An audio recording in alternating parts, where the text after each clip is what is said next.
Okay, I have in front of me, for those of you who can't see it, three Rubik's Cubes, 3 by 3 by 3. And what they represent is what we're going to talk about today. So if you visual learners out there, think of it this way. Michael laughs. On the left, you see this perfect cube. On the right, you see this perfect cube. In the middle, my wife, Miss Colleen, is going to mix them all up just like that. That, my friends, right there is the messy middle, which is what we're going to talk about today. The messy middle. Thank you very much. Look. So, again, for those of you who aren't watching, the left one is the perfect cube. I'm going to say that's the Garden of Eden. The middle is after we showed up on the scene, which things got really messy right there in Genesis 1, 2, and 3 in a hurry. And then on the right, perfection. Again, I'll call it the garden again, Eden again, when we get to see Jesus face to face. I feel like that could happen at any moment. So I'm pretty excited about that. Today, we're going to focus on the messy middle. And I have my friends back with me again. Oh, well, my wife's my friend, but she's here all the time. Mike, Katie, good to see you all.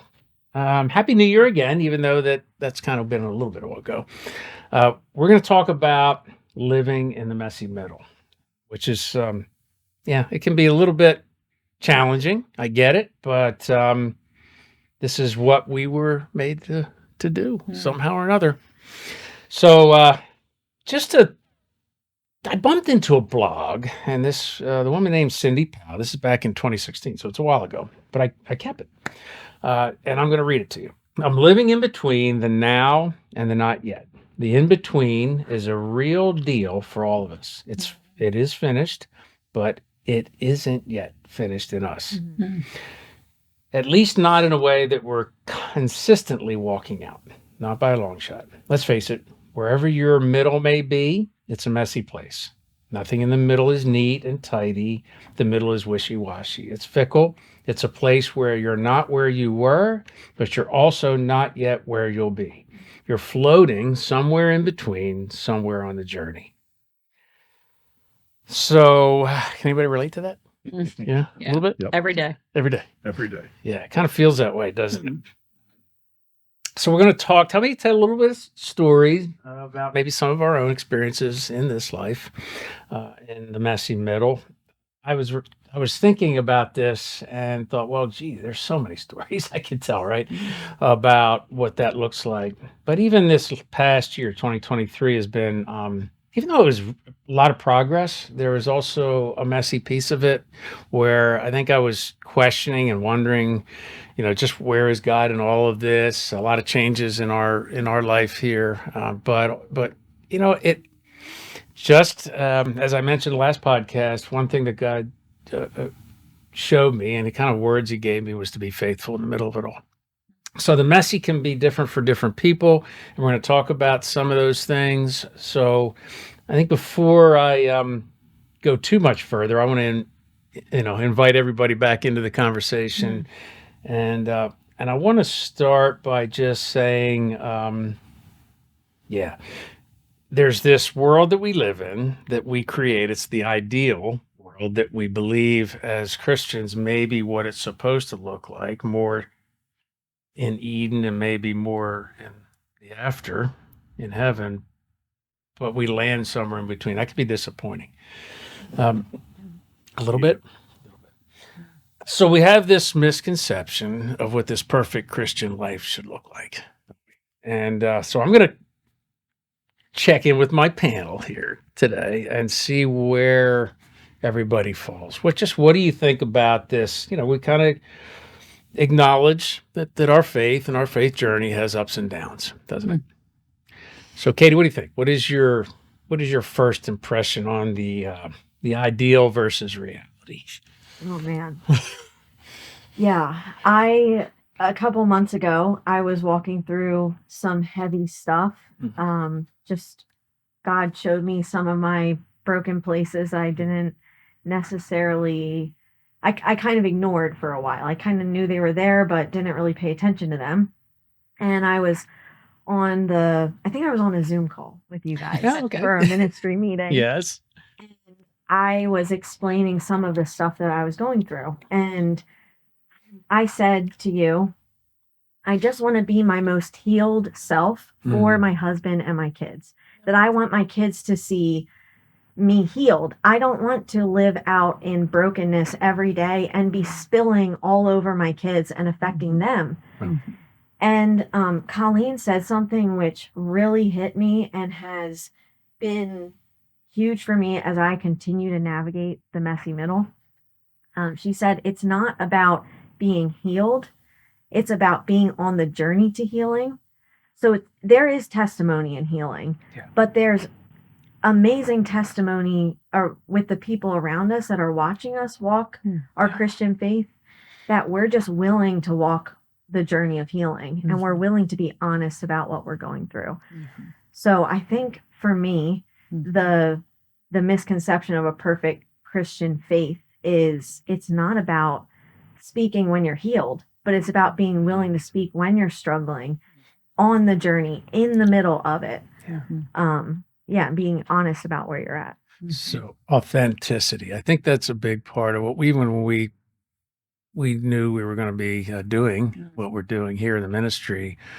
God was pretty clear, wasn't he? He just said, you just got to bring your authentic self to it, not pretense, not pretending to be somebody you're not. I mean, this is something we talk a lot about, Michael, like when we were going through the journey and together through some really messy times, right? This is when we first met, was stripping ourselves of that poser, the person that we want to hide behind, the fig leaf that of our, just like Adam did and Eve when they were exposed. Being authentic, like we just have to do it. We have to sit in it and we have to confess our issues, but also share the struggles. So I don't know. What do you think? Got any thoughts on it? Yeah. I mean, I feel pretty strongly about this whole topic of real versus ideal, or what is held up as the ideal versus authentic. There is only one ideal. He came and lived in perfect life and died for us. Amen. And he said it is finished. And I've said this before. It is finished. He was finished. He did it perfectly. I'm not finished. And so we have access to the ideal. We have access to draw more of it to ourselves, and we sort of live in this in between. We talk about the messy middle for the rest of our lives, some degree of messy.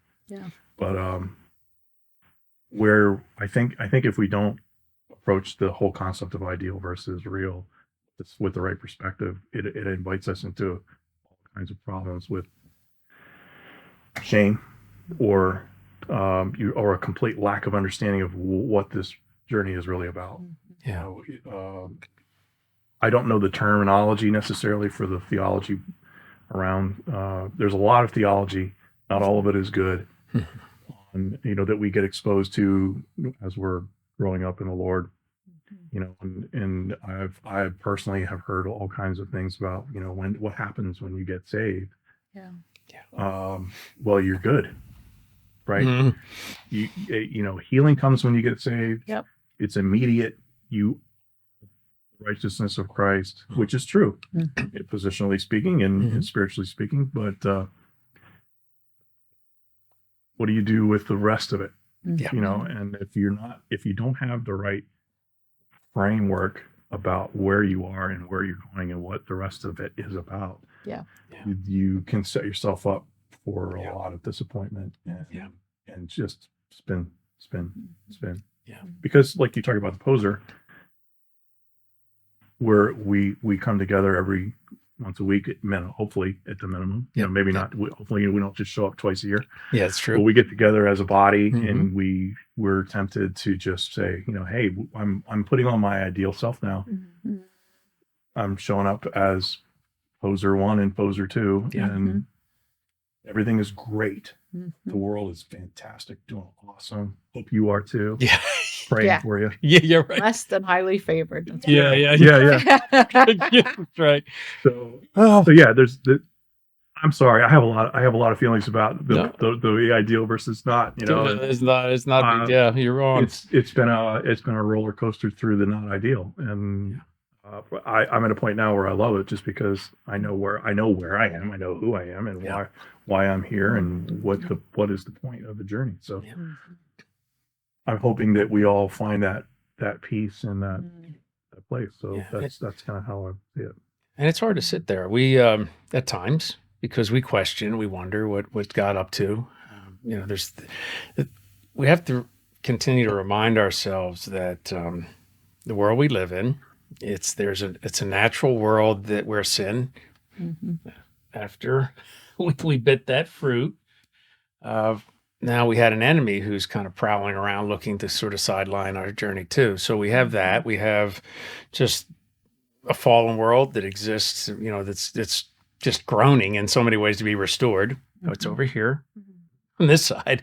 And so we also have people that influence our thoughts and the way we think, and we have our own battles internally to struggle with all the time. And so I think it's just worth admitting that it's not going to be perfect, and we have to find a way to, I don't know, we have to find our way in connecting to the vine in an appropriate fashion, whether it's in church on Sundays or we talked last time about spiritual practices and the things that we do to stay connected to that vine. But it's hard because we have to admit, you know what, it's just not going to work perfectly. Katie shared with us earlier about even your daughter at school and, and encountering someone who is just different, right? Who clashes maybe in personality or maybe just in the way they see things. It's just, even at a young age, it's just the fallen nature of the world we live in. It just is.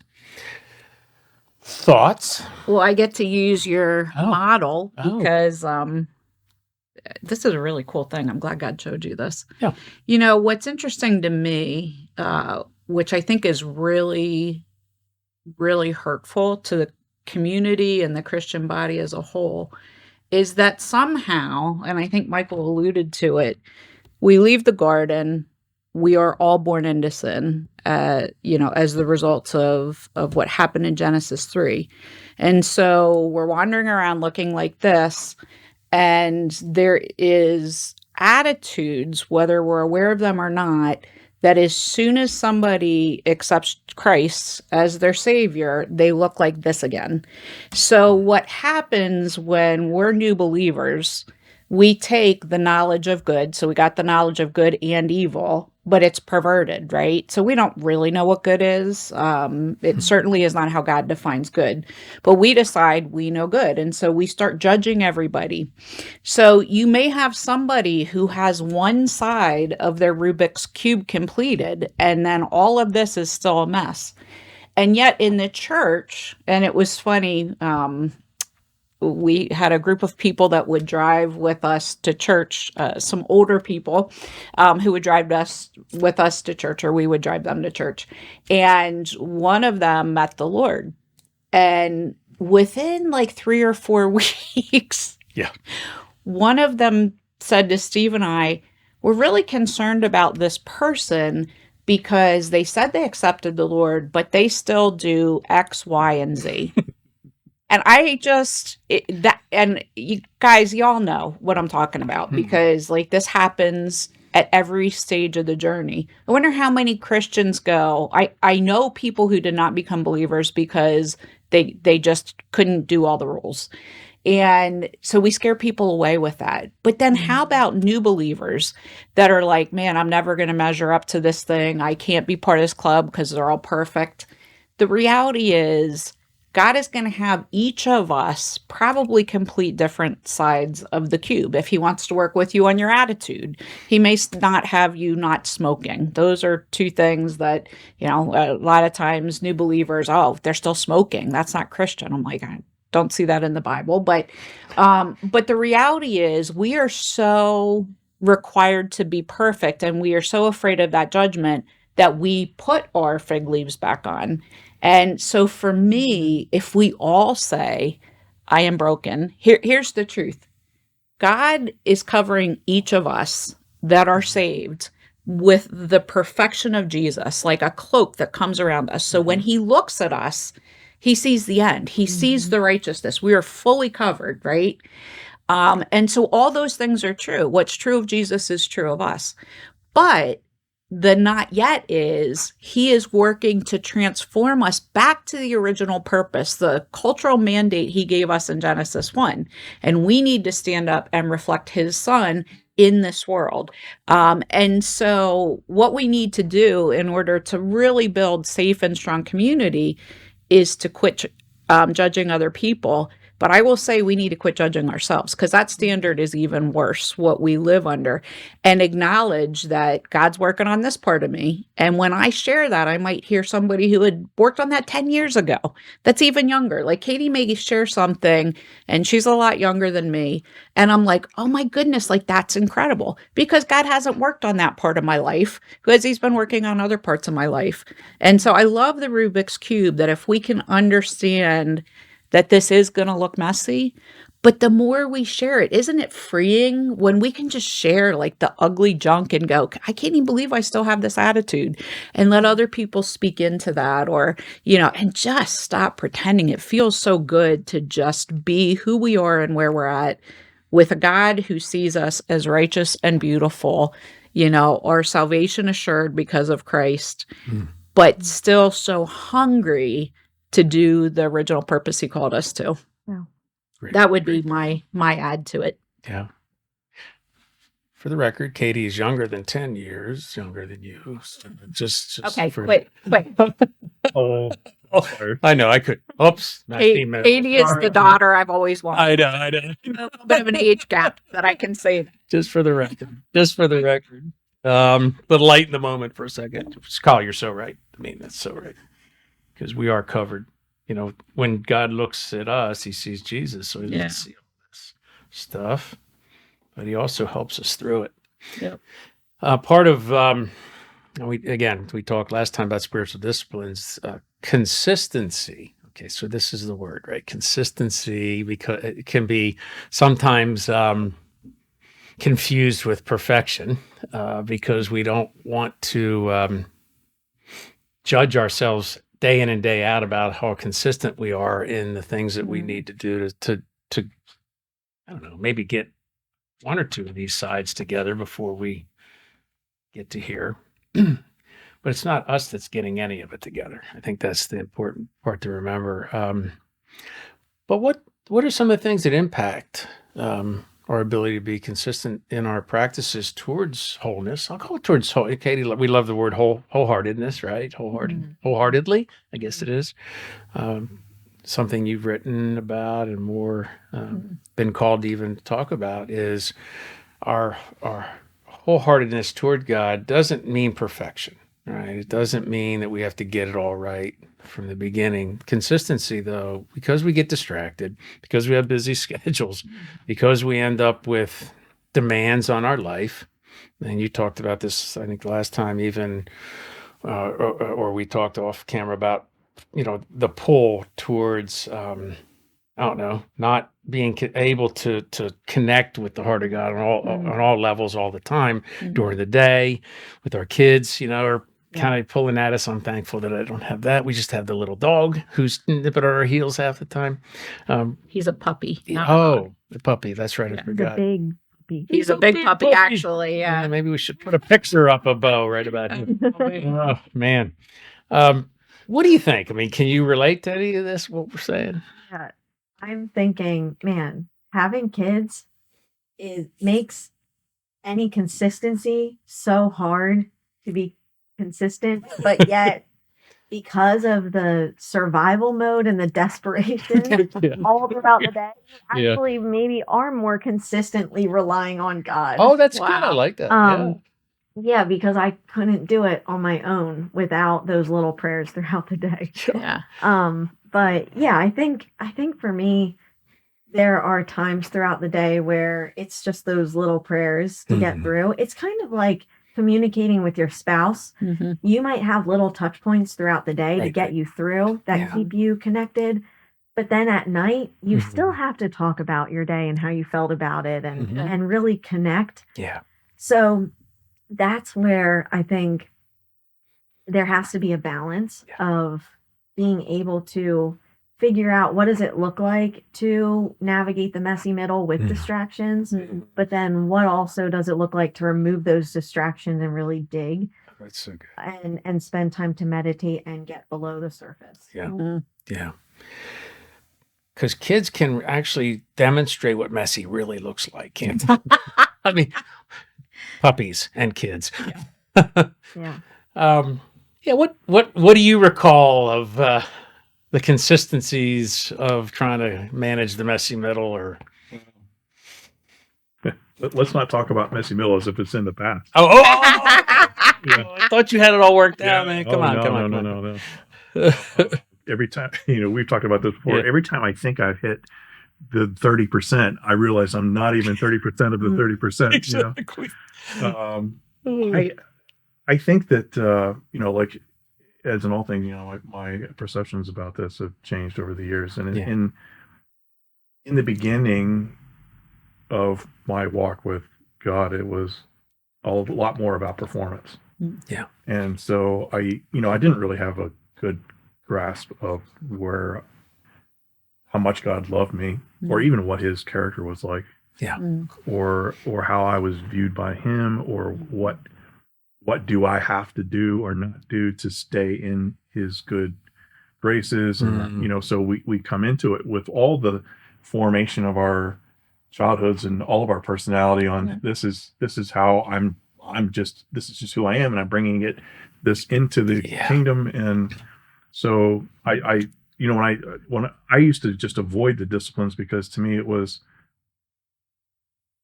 a rigid performance thing. Like, I have to do this, I have to do this, I have to do this. It wasn't with the right motivation necessarily. I was just, I meant well, but it wasn't really life-giving, because I wasn't getting below the surface to really connect.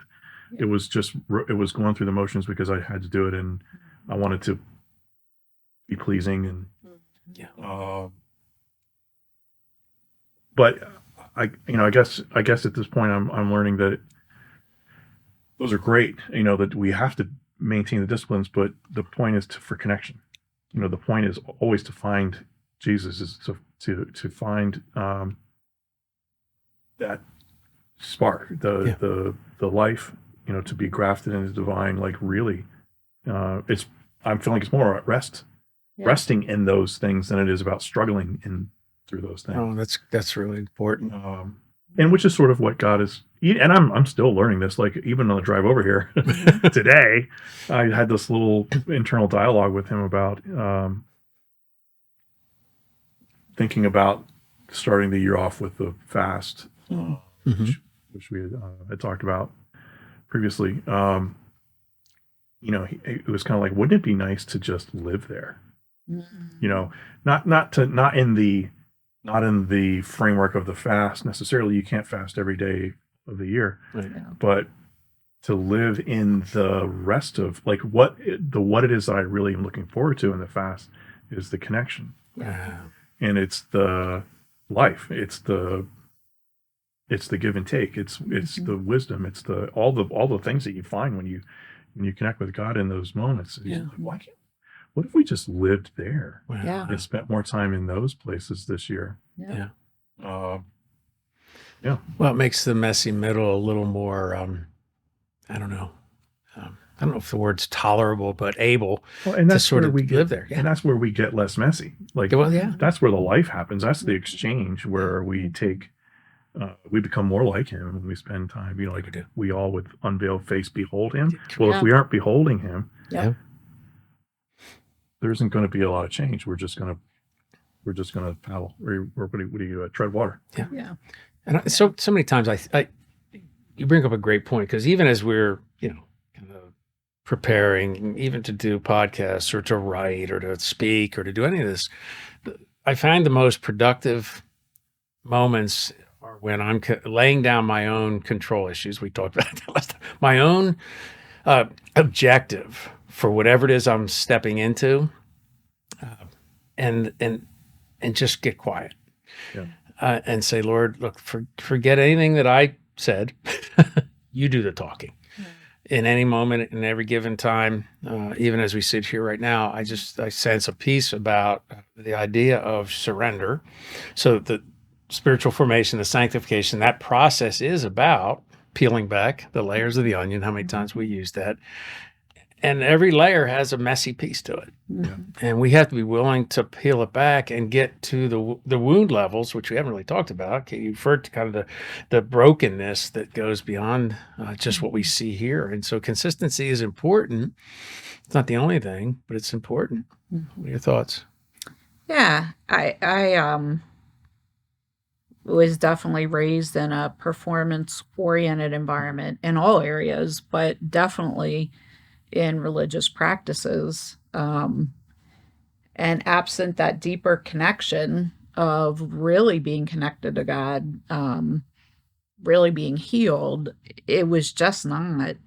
Yeah, it was a really difficult way to live, and I was failing all the time. I mean, to the outside, the world thought it was great. To the inside of me was dying. One of my big struggles, because I'm so ADD, I mean, my impulsivity, I should be locked in jail for the rest of my life. Hope not. Now, I remember the I wanna psychiatrist visit who you there. tested me saying, I have never seen impulsivity so high. And I was like, what does that mean? Well, there's something that can restrain you, which is God, or you probably would be in a white collar prison. I'm like, okay, well, that was a great way to describe my personality. But I am not a disciplined, like I look at you who like every minute is planned. And so, oh, it's time to go to the gym now. It's time to do this. There is nothing in my whole personality Didn't I that say I does got rid of that? anything. Maybe not.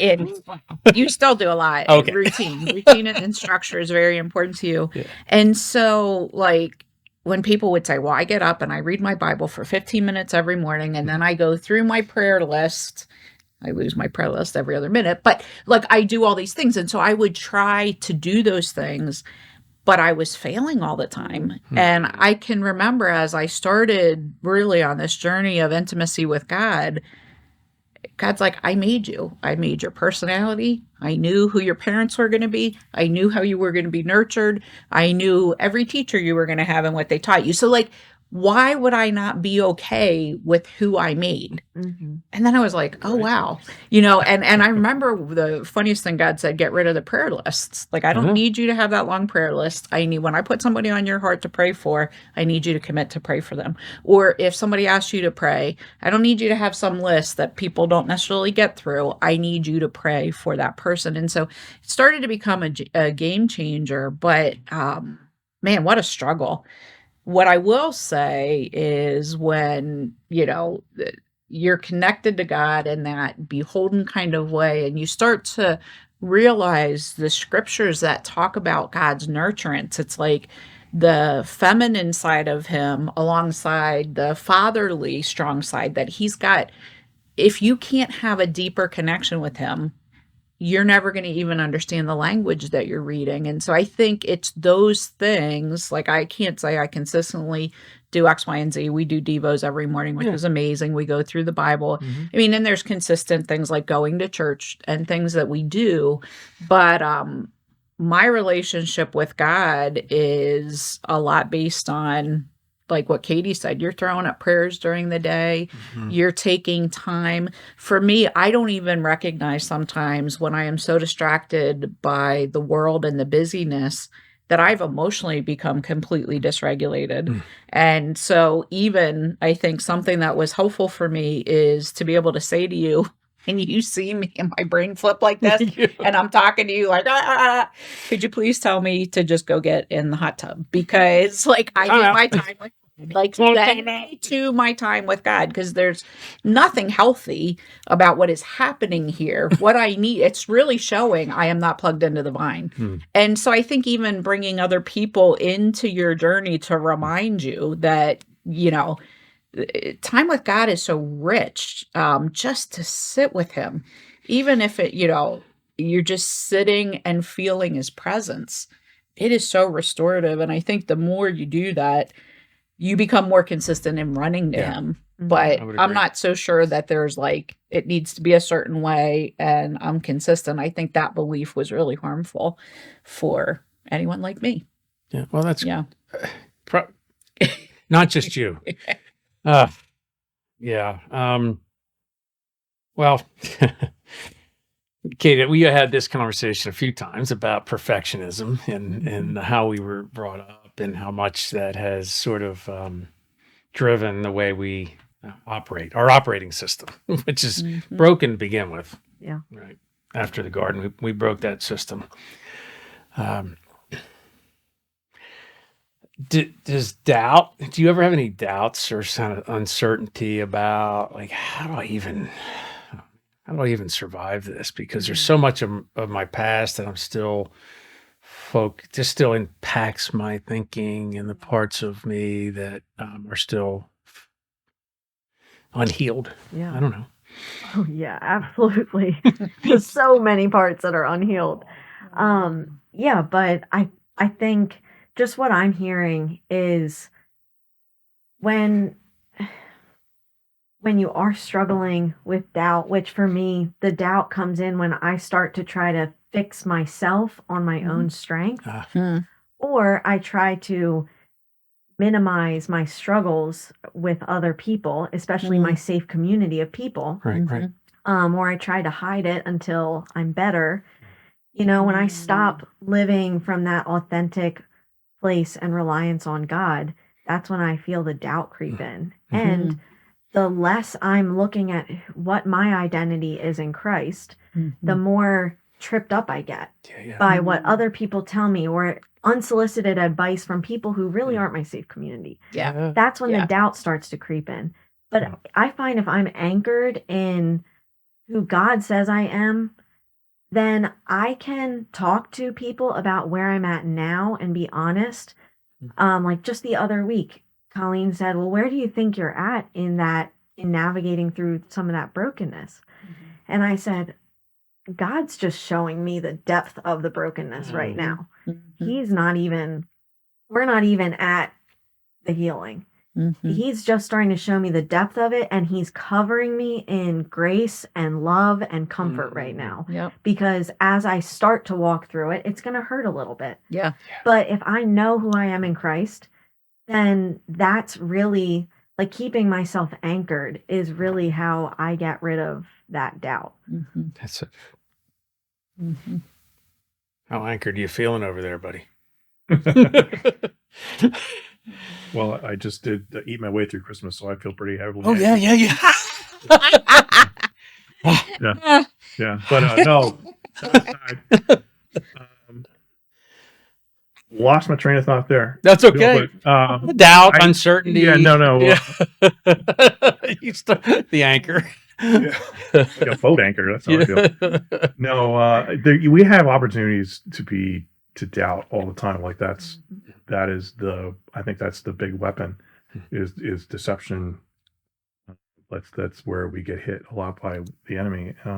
In all of myriad of ways, but a lot of it is, can we trust the one who we're following? Yep. Yeah. That which was the first, the first real sin was, did he really? Yeah. Is he holding out on us? Like, making us believe he's not trustworthy. he really, like there's a piece of that he doesn't want you to have. Right. Like, anyway. So yeah, there's lots of opportunity to doubt along the way, but like Katie mentioned, like who do you have your eyes on? If we keep our focus off of ourselves and on him, it really does help in the process. And because when I get really spun up in times of doubt, it's not him. I'm not doubting him. I'm doubting me. I'm doubting his ability to do anything in here. Yeah. It's because I'm looking at this and not focusing on him who can do anything. Yeah. It's in the times where I'm able to disconnect enough to start asking some good questions, I'll say, well, what am I really believing here? Because I'm believing something that isn't true. Because we, the path is laid before us in Scripture. Like we know what it looks like, but we doubt that He can ever change us because we're not looking at the right thing. Yeah. But you go through enough of this, and you hear God say, "Remember what we talked about that? that keep your don't look at that, because that's Right. that's a distraction. What really is going on is over here, Yeah. and it's a beautiful thing. So just keep coming back here. We talk about resting Mhm. in His presence, and Yeah. and just basking in His goodness and His nurturing. And sometimes it's a lesson. Sometimes it's just I realize I'm saying less now and just sitting more, Mhm. which, because what am I going to say? I have a laundry list of wants, but what really the only thing that's going to move the needle is when I look more like Him. Amen. So I don't know. I was listening to this song on the way over here, "Hungry, Fallen." I don't know what the full name of it is. Like, Yeah. You don't want me to sing? yeah, I'm not going to We'll sing leave it my either. But podcast viewers will unsubscribe. Yeah, the ones. Another one. I love that song. Stop. Yeah. That is so But rich. it's I love the rich part of the doubt is not about him, it's in me. So you turn back to deal with that because you're fully trusting him, but you're not trusting the relationship or even your ability maybe to implement on it. I never thought about it that way. yeah. I mean, it's like you said, it was like, what am I gonna? You can't fix yourself. Yeah. What am I gonna do? Yeah.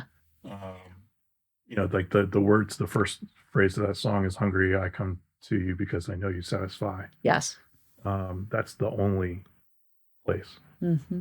and He's the only one. And like but yeah, there's doubt, but the way to navigate through that is just to go back to His presence. Yeah. It's fundamental. The fundamentals. Sometimes okay, so I have to bring a sports analogy. I'm sorry. I just got to do it. I have to. I'm a football fan, and for anybody that knows, this time of the year, it's near the playoffs, and you have a lot of teams battling it out, trying to get to that next level. And my favorite team, who happens to be residing in the city of brotherly love, brotherly shove, the Philadelphia Eagles. I've watched them melt down basically before our very eyes the last 4 or 5 games, and they start out with the best record in the league, and heck, they can't put a whole game plan together. Yeah. So, I played sports a little bit myself in baseball, but you have to return sometimes to the fundamentals of the faith. The fundamentals of the faith sometimes is just getting up and just saying, God, I don't really know what today brings, which I try to do most days, and say, what do you have in store for us? But it's also just open the word, like just get into a place, even if I always love these people open it randomly and point, go, oh, that's what you're trying to tell me. Well, maybe it is, but you can look at any word in that Bible and God has something for us in it. And I think when we live in doubt and uncertainty, you go back to His word and you look for the encouragement in the Psalms. And if it's just there, if it's a lament or if it's an encouragement, sometimes you see, Psalm 33:22, let your unfailing love surround us, Lord, for our hope is in you alone. Yeah. Okay, that's just a really encouraging word for every one of us. We don't need a lengthy sermon necessarily. We just need fundamentals of the faith to draw us closer. And so if we're sitting in uncertainty, which I can tell you that we all do, maybe even every day, and we don't know it for a nanosecond, we're uncertain because it's the life we live. Yeah. It's all right. I'm going to point back to the Rubik's Cube, but there's answers. I'm going to connect us to part 2. But one thing that brought out as you were talking, and something we've been doing more and more, is when we have doubt or uncertainty. And for me, my number one spiritual gift is faith. So when I have doubt or uncertainty, it is kind of crazy when God decided to impart you with this incredible faith that it's really hard to not believe. Like it actually goes against programming. So actually, we don't like to talk a lot about spiritual warfare, but Satan knows exactly where he can hook you to doubt or to question or to not trust. It's like takes us back to the beginning. The very first thing he did was to put doubt between us and God. And so when you think about spiritual warfare, one of the things for me, and again, because it's so drastic because of what my number spiritual one gift is community and praying. Mm. Is to send out the SOS. If we had safe community where we could be authentic and you didn't get pat words like, oh, just trust in God and you'll be fine, right? Like, how many times have I said, man, I'm really struggling with this. I'm even struggling with the concept of, can God do this? Does God speak? Whatever my thing is. And I get a pat answer back from everyone, like, oh, it's okay, just keep going on. That's not helpful. Mm-mm. I actually need people to step into the war. I think the value of community is when I'm too weak to hold up, or the battle like is so fierce raging around me. I need people to lock their armor with me and to stand.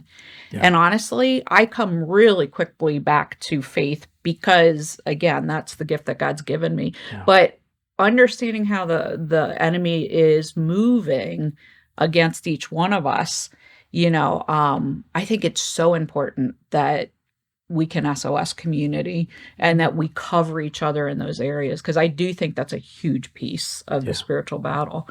The other thing I would say, and this goes along with what we're not going to talk about today, but look forward to it coming up in the very near future, which is hearing from God. I think for me, doubt and uncertainty has often come from things God asks me to do.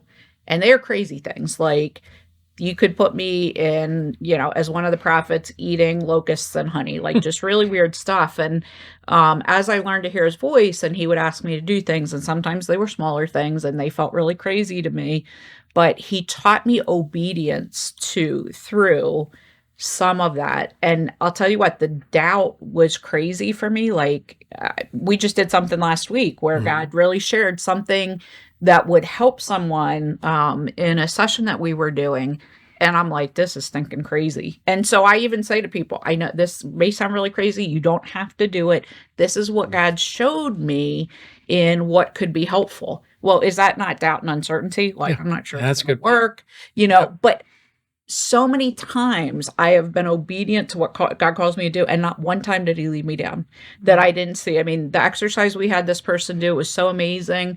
He came out, he actually had to cover himself with the blanket, and he came out just bawling and weeping and broken and filled with the Lord. And I look at that and I'm like, thank you, God, because my faith could never be great enough to think I was hearing my own voice or something, but thankfully he allows us to partner. And that building, it's one of the reasons I don't mind getting older, is because the wisdom that comes from following God and being obedient, and then he gives you bigger and bigger and bigger and bigger things, is probably the greatest faith builder. When you see your heart's desire is, to return and be who God has called us to be in the garden. When you see that happening, it's a doubt and uncertainty buster. But I'll tell you what, learning obedience, learning to hear his voice and then be obedient is probably one of the most doubt infusing things, at least in my life.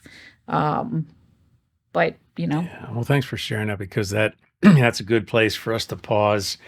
Folks, we'll be back. We want to finish this conversation in a second part of this podcast called "Living in the Messy Middle." I want to encourage you to do a few things, if you would, because we'd love to hear from you. Okay, so if you would be so kind as maybe rate, review, share this podcast with people that you know that might be interested in hearing about what God's doing in you, in your life, in others' lives, where it's really significant. And also for others of you may not know this, but we actually have an app, the Embracing Brokenness app, which is pretty cool. You can get content there on a regular basis from us, whether it be this podcast or our daily memo or video teaching, and a whole host of really cool things right in the palm of your hand. You can share it with other people. I just want to remind you that you can download that on wherever you get your apps. So please come back. Guys, thanks for, this whole crew will be back again. This is our team here at Embracing Brokenness Ministries, and we're glad that you could join us today, and we'll see you back next time. Yes. Blessings. Blessings. This was another episode of the Embracing Brokenness podcast.